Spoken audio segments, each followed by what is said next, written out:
Ang kwentong ito ay hango sa totoong buhay. Karanasan ito ni Bitong. Taong 1943. Salde, Antique.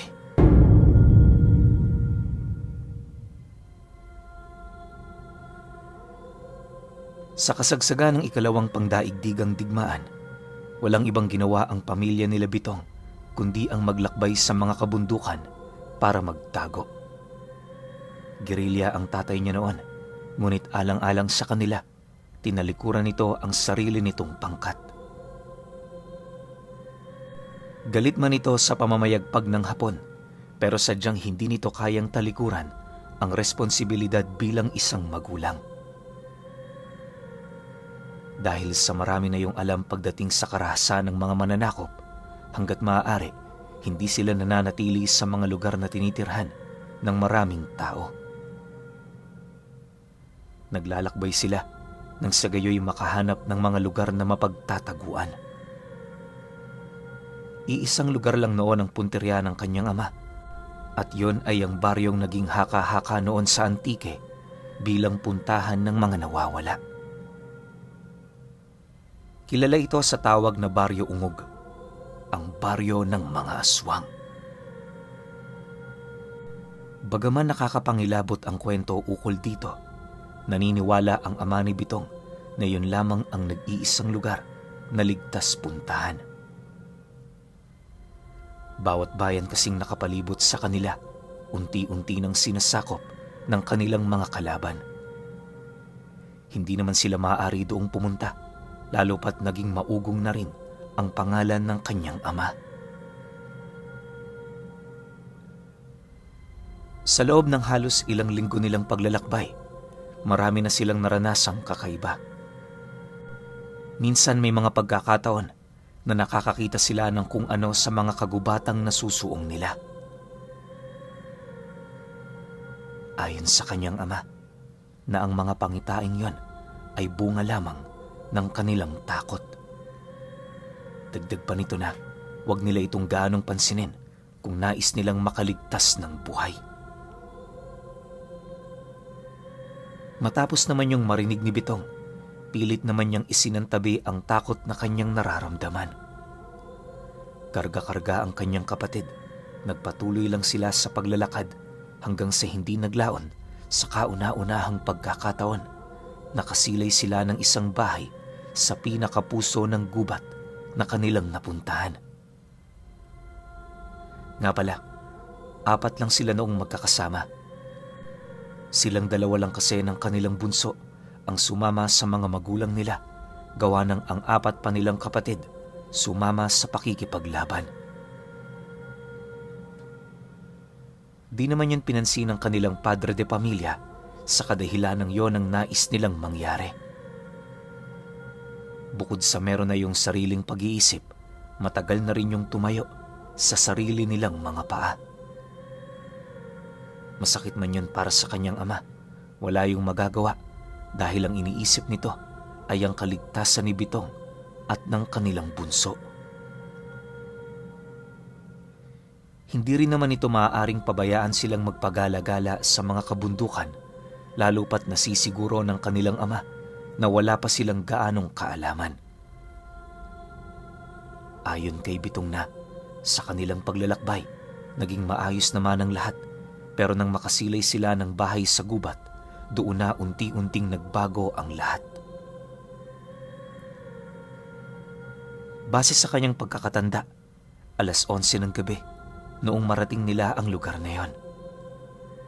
Napakadilim ng paligid at kasalukuyan na noong umaambon. Mabuti na lang, hindi basta-bastang napapatay ng tubig ulan ang sulong kanilang hawak-hawak. Dahil sa wala na sila noong mapagpipilian, nagpasya silang lumapit sa bahay na kanilang nakita para sana makisilong. Alam ng kanyang ama na meron doong nakatira, gawa ng merong nakasinding kasera sa loob nito. Sa kanilang paglalakad, unti-unti naman silang nagtaka dahil habang papalapit sila sa bahay, napapansin na nilang nag-iiba ang baho ng paligid. Napakapanghi sa lugar na yon na para bang ang mga taong naninirahan dito umiihi lang kung saan-saan. Ang mas ipinagtataka pa nila ay yung mga buto at mga damit ng Hapon na nagkalat na lamang sa daan. Pagsilay naman doon ng kanyang ama, seryoso naman yung bumulong sa kanila ng,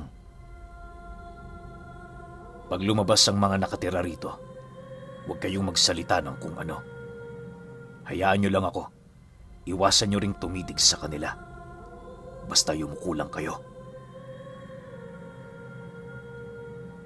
Nang marinig naman yon nila Bitong, agad naman silang sumang-ayon, gawa ng wala naman silang mapagpipilian. Makalipas pa ang ilang minuto, paglapit nila sa lugar na yon, sakto naman ang pagbukas ng pinto. Maya-maya pa, lumabas ang lalaking butot balat, tapos namumula ang mga mata. Pagtayo nito sa labas ng bahay, wala naman yung ibang ginawa, kundi titigan at pagmasdan ang kanilang pamilya. Nasipat din yon ng kanyang ama na panay ang paglabas ng dila na para bang nagugutom. Dahil dito, mahinahon naman itong kinausap ang lalaki kung pwede ba silang manuluyan sa pamamahay nito pansamantala. Nagpakilala rin siya bilang isang gerilya para naman kahit papaano alam na ng mga ito kung sino-sino sila. Nang marinig naman ng lalaki ang sinabi ng kanyang ama, agad naman itong tinawag ang asawa nito at mga anak na kasalukuyan ring naninirahan sa kubong yon. Hindi naglaon, paglabas ng mga ito, napansin naman nila yung nagbubulungan. Hinayaan lang naman ito ng kanyang ama, gawa ng karapatan din ng mga ito na magpasya kung patutuloyin ba sila o hindi. Sa muling pagbaling nito ng paningin sa kanila, bahagya naman sila noong napatahimik nang marinig nilang magwika ang lalaki ng, "Pwede kayong manatili pero sa isang gabi lang. Kung gerilya ka nga, kakampi ka namin. Huwag kayong mag-alala. Hindi kami nananalo ng mga kaibigan. Sa panahong ito, lahat ng kumakalaban sa mga dayuhan, tinuturing naming kakampi. Pasok, ituring ninyong sariling pamamahay ang lugar na ito." Nang marinig naman nila Bitong ang sinabi nito, dahan-dahan naman silang pumasok sa kubo. Malakas na rin kasi ang ulan, kaya wala na rin silang mapagpipilian. Sa pagdating nila sa sala, bumungad sa kanila ang napakagulong paligid ng pamamahay. Nagkalat ang mga dumi kung saan-saan, mga karneng pinuputakte ng mga uod at mga butong nakaimbak sa hapagkainan. Pag-upo naman nila sa mga antigong silya, agad naman silang kinausap ng pamilyang yon upang masigurong alam nila ang lugar na kanilang napuntahan. Pagtatapat ng lalaki sa kanila, hindi sila mga pangkaraniwang tao na basta-basta na lamang nagbibigay ng tulong kung kani-kanino. Kung nagkataong hindi gerilya ang ama ni Bitong, paniguradong hindi na sila makakalabas sa lugar na yon. Dagdag pa nito na, sa unahan pang bahagi ng gubat, mas dadami ang mga kubo na kanilang madaraanan. Bawat isa sa mga naninirahan dito, mga kauri rin nila na walang ibang nais gawin kundi ang pumatay ng mga dayuhan. Matapos naman yung marinig ng kanyang ama, napabuntong hininga na lamang ito habang sumasagot sa lalaking yun ang, "Malapit na ba kami sa Baryo Tungog? Pansamantala ko munang itatago roon ang aking pamilya para makabalik ako sa kabisera ng aking mga kasama. Kung may papangako nila sa akin na pananatilihin nilang ligtas ang pamilya ko doon, gagawin ko ang lahat, maitaboy lamang sa lupaing ito ang mga pesteng mananakop." Magtulungan tayo, kahit ngayon lang. Total, matagal ko na rin namang alam ang tungkol sa inyo. Puntahan ng mga nawawala? Hindi ako naniniwala dyan. Nang marinig naman yon ng lalaki, napangisi lang naman ito habang sumasagot sa kanya ng,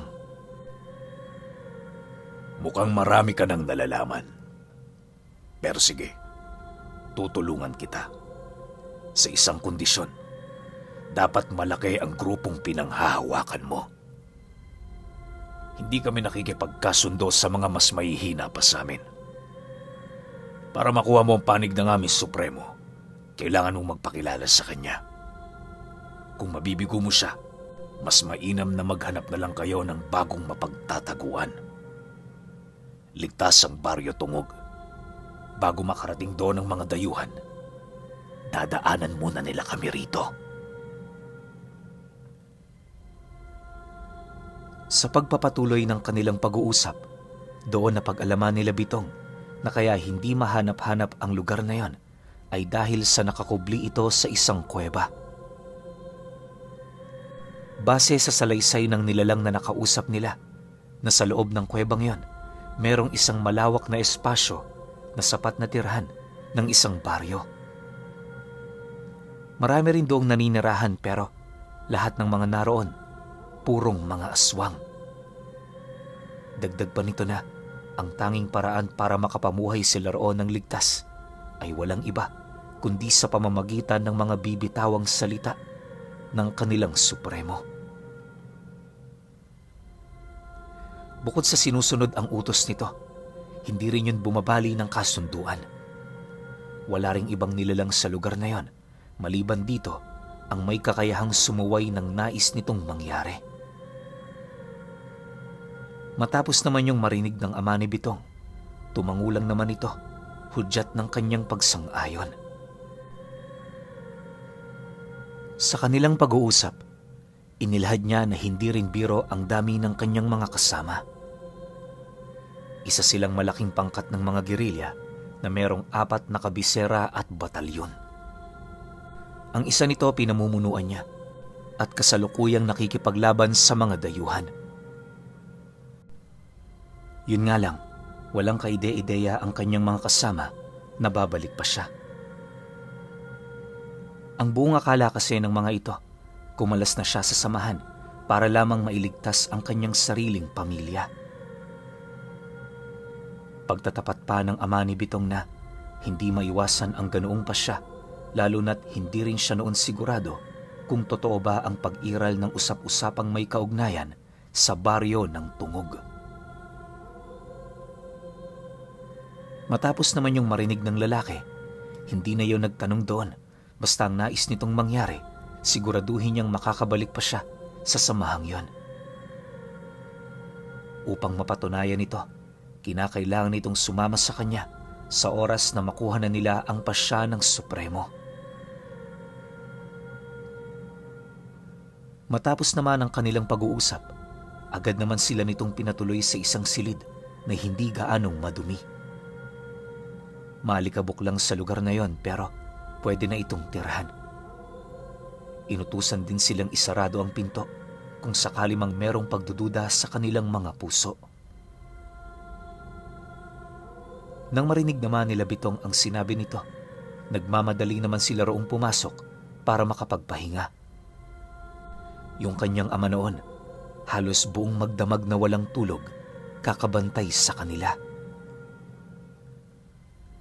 Nagtitiwala naman yun sa pamilyang tinutuluyan nila, pero nais lang nitong makasiguro. Habang nakaupo yun sa kanilang tabi, hawak-hawak nito ang isang maikling sundang na merong magkabilang talim. Punong-puno rin yun ng asin upang makasiguro na mapapas lang nito ang unang aswang na papasok sa silid na yon. Awa naman ng Diyos, hindi na sila nagpang-abot sa ganoong sitwasyon.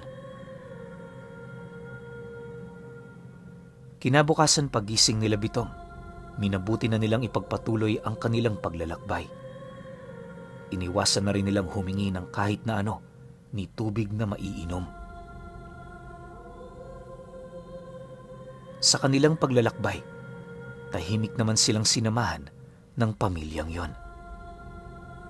Pagkaraan pa ng halos 2 oras na paglalakad, unti-unti na silang nakakasilay ng iilang mga kubong nakatayo sa gilid ng paanan ng bundok. Bawat isa sa mga kubong yon, merong pamilyang humigit sa 9 ang bilang.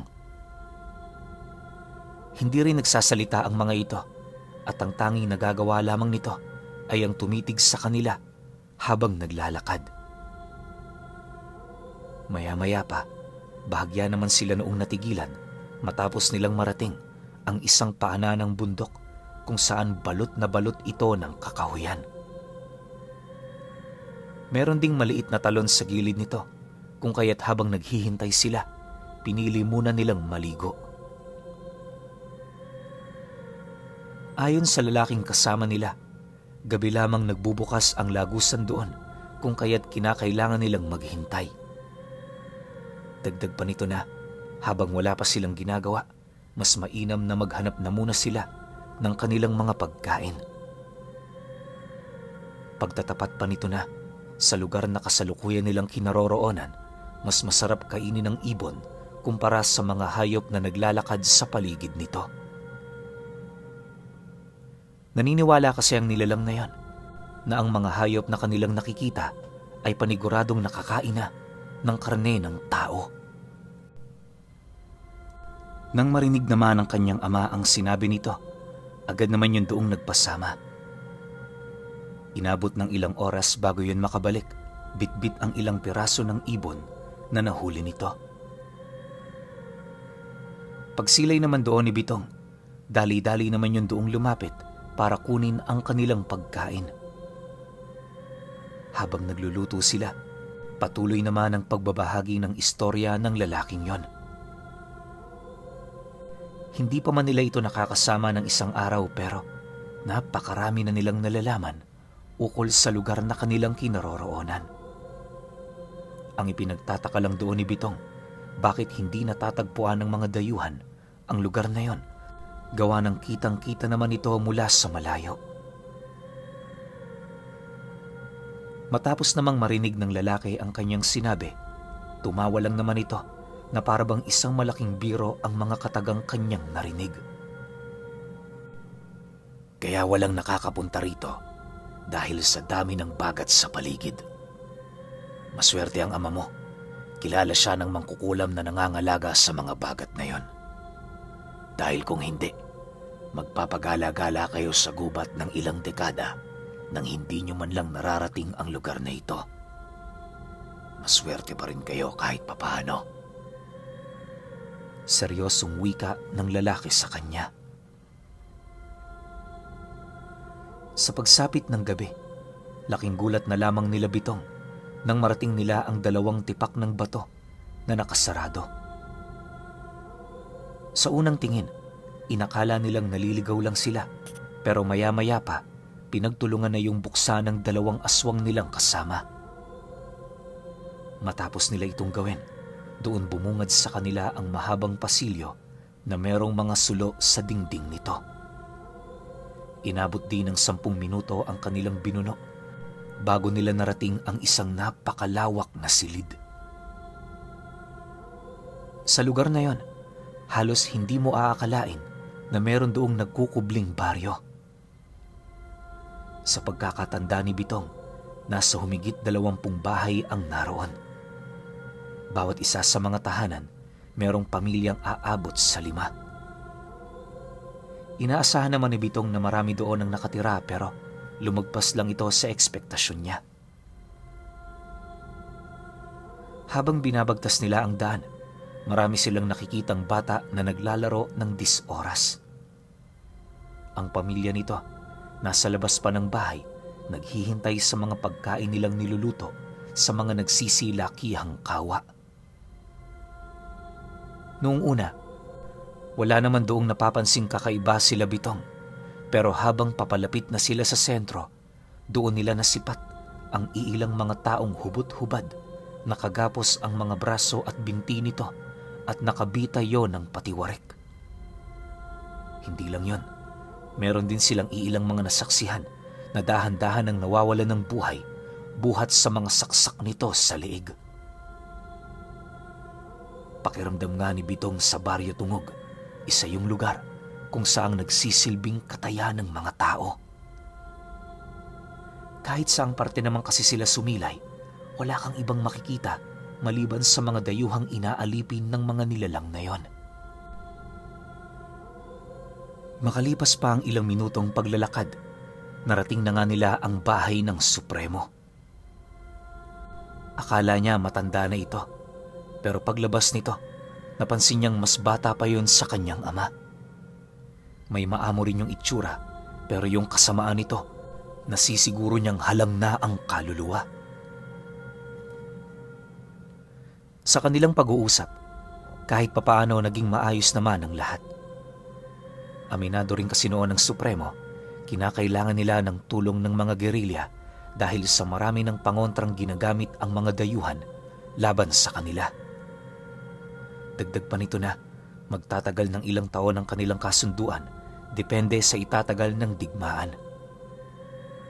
Pagtatapat pa nito na sa oras na humina na ang puwersa ng mga mananakop, kinakailangan na nilang umalis sa lugar na yon sa lalong madaling panahon.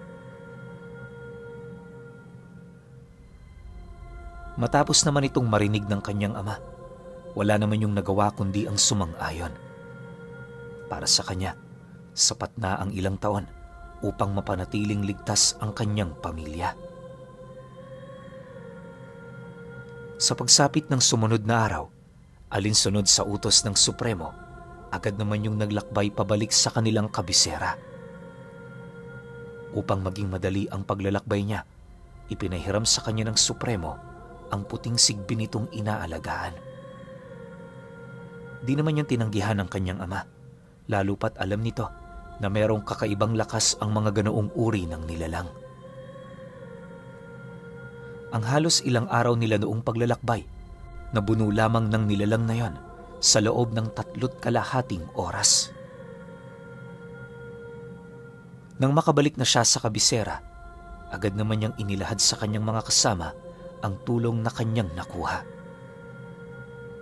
Bagaman nababahala ang iilan, hindi naman nila yon gaanong pinansin, gawa ng ang tanging mahalaga para sa kanila, magamit ang lahat ng puwersa na maaari nilang makuha. Aminado rin naman kasi ang mga gerilya, marami na ang nagbuwis ng buhay sa hanay nila. Umaraw man o gabi, walang patid ang inkwentro. Gayunpaman, sa kabila ng lahat ng kanilang sakripisyo, hindi pa rin sila nawawala ng pag-asa. Yung hukbo ng mga dayuhan, humihina na, gayon din ang mga dayuhang kanilang kasama.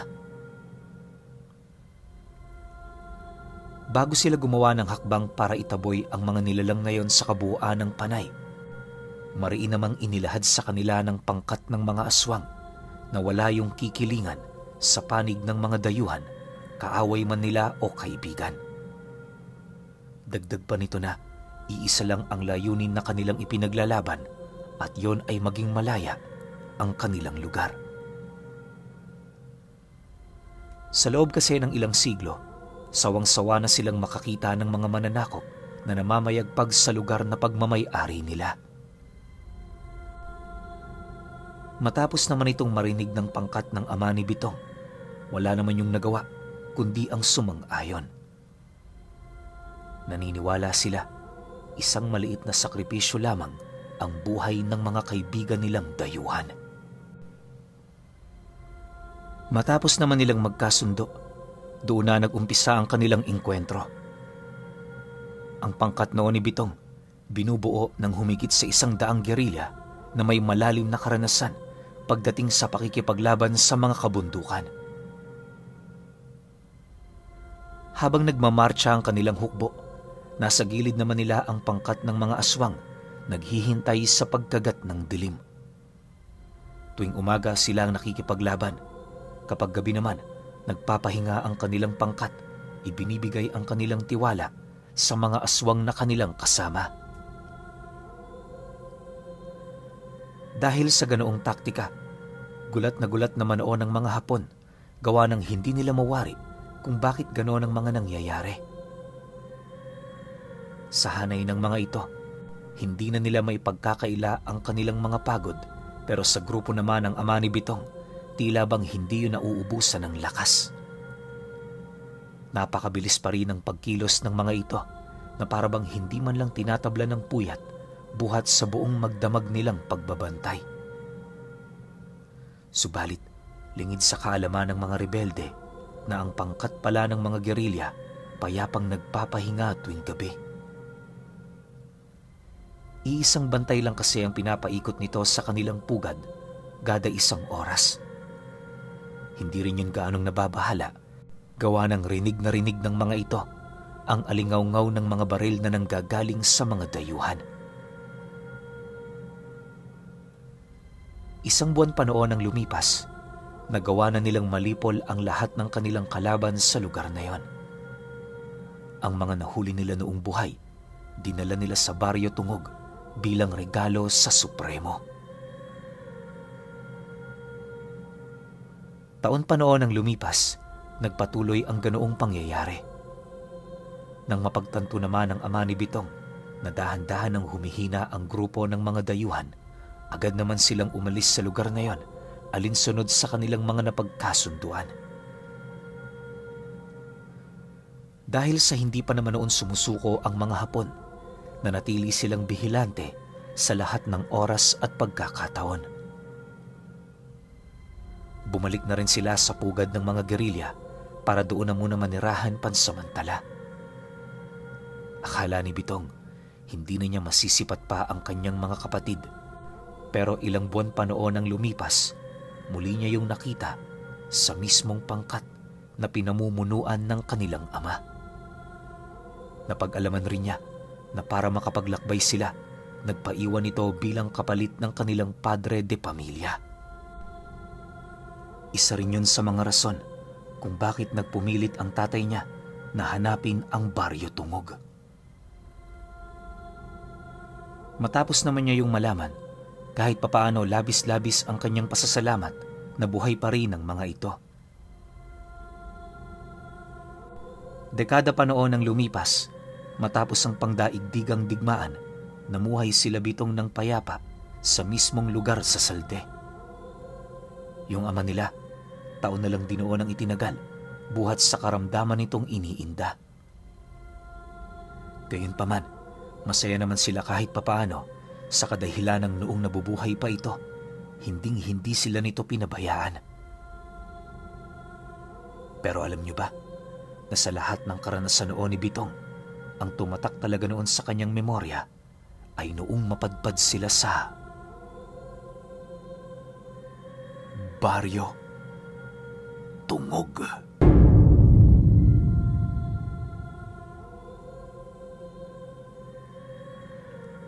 Okay, opinyon ko sa kwento. Ang angas nito, no? Lalo na pag nangyayari yung panahon ng digmaan, tapos nagtutulong-tulong yung mga Pilipino, sabihin na lang natin, i-general na lang natin. Tayong mga Pilipino nagtutulong-tulong tayo. Guerrilla tsaka mga aswang. Alam ko may ilang kwento na akong na-release na ganitong klase rin yung tema. Pero ito, syempre, galing to sa ibang tao, di ba? So, ang galing lang, no? Na nung panahon pa lang sinasakop tayo ng mga Hapon, nung mga panahong pinahihirapan tayo ng mga dayuhan, nagkakaisa lahat sa atin. Well, siguro hindi naman lahat-lahat, no? May mga parte rin talaga na tulad ng mga brutal na aswang na walang pakialam kahit Pilipino ka, walang pake kahit dayuhan ka, basta nagutom sila, kakainin ka niya. Kakainin ka ng mga kung anumang klaseng lahi yun. Pero dito, sa kaso nila Bitong, ang swerte ng tatay niya kasi hindi sila natapat sa ganong klase ng aswang. Natapat sila sa klase ng mga aswang na pinaglalaban yung kalayaan nating mga Pilipino. Kaya 'di ba? Para sa mga aswang kasi win-win situation yun. Na pagtatanggol na nila yung bansa nila, nakakakain pa sila ng libre. Ba't ko sinabing libre? Dayuhan naman yun eh. Wala namang maghahanap na pamilya doon kapag kinatay nila sa Pilipinas. Iisipin ng pamilya na namatayan, na namatay lang sa gera yung kamag-anak nila. Pero hindi nila alam, dumaan pala sa brutal na proseso. Yun nga, kinain ng aswang. Diba? Kaya, ang sarap na mga ganitong klase ng istorya. Sana marami pa tayong ganito. Pero kayo, kung may opinyon kayo sa kwentong ito, comment nyo lang sa baba. Yun lang. Hanggang sa susunod na kwento. Salamat.